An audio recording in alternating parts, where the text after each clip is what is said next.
Welcome back to another exciting chess puzzle breakdown, folks. Today, we've got a fascinating endgame position where white is to move and can force a beautiful checkmate. Let's set the scene. White has a king dominating on c6, a rook lurking on f3, a bishop chilling on e1, and a pawn advanced to f4. Black, on the other hand, has their king somewhat exposed on a6, with pawns on a7 and b4. At first glance, Black's king looks a bit hemmed in by White's king controlling key escape squares, and those black pawns aren't doing much. The one on a7 is completely blocked by its own king, and the one on b4 is hanging out there without much support. White's king on c6 is doing a fantastic job restricting Black's options, attacking b5, b6, and b7, all potential escape routes for the Black king. That's a classic example of king activity in the endgame, where your king becomes a powerful piece by controlling space and limiting the opponent's monarch. Now, weaker players might look for immediate checks here, like sliding the rook over to a3 for a check along the a-file. You could imagine the rook jumping left to a3, which does check the Black king on a6 since the a-file is open. But Black's pawn on b4 captures it safely on a3, and while White still wins in the long run by advancing the f-pawn or maneuvering the bishop, it's a slower process, maybe a dozen moves or so to force mate. We can do better. Remember, not every check is a good move. Sometimes they just lose material without gaining enough.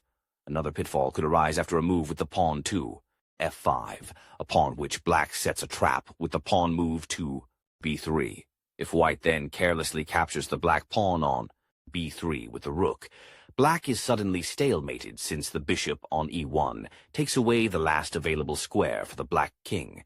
This shows that even in an apparently one endgame, one must always remain alert to all of the opponent's possibilities. Instead, the winning idea is a subtle, forcing maneuver that exploits Black's limited mobility and sets up a deadly pin. The star move is to quietly slide the rook from f3 over to b3. Boom. This looks innocent, but it's a killer. Why? Because now Black is in a world of hurt, with almost no options. Let's see why this puts Black in Zugzwang, a position where any move they make worsens their situation. First, Black's pawns are stuck.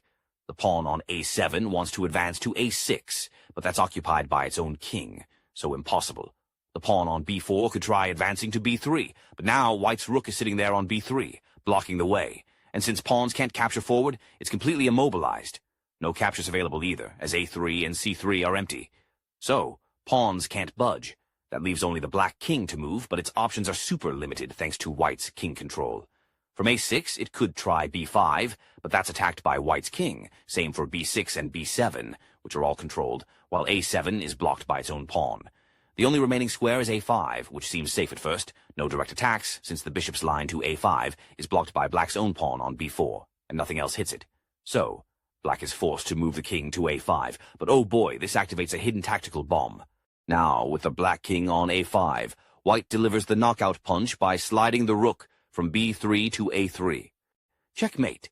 This attacks the king up the open a-file, with a4 empty in between. Why is this checkmate? Well, the king has nowhere to run. a4 and a6 are still on the a-file, attacked by the rook. b4 is occupied by Black's own pawn, and b5 plus b6 are controlled by White's king on c6. The king doesn't attack a3 to capture the rook. It's too far. Normally, Black's pawn on b4 could capture the rook on a3, since it attacks there. But here's the brilliant part, teaching us about absolute pins. That pawn is now pinned to the king by White's bishop on e1. The bishop eyes the diagonal through d2, c3, b4, where the pawn sits, all the way to a5, where the king just landed. If the pawn moves off b4 to capture on a3, it would open the diagonal, exposing the king to a deadly check from the bishop. That's illegal. You can't move into check. So the pawn is frozen in place, unable to capture. No other pieces to help, no interpositions possible. Checkmate. This pin on b4 is the key concept here.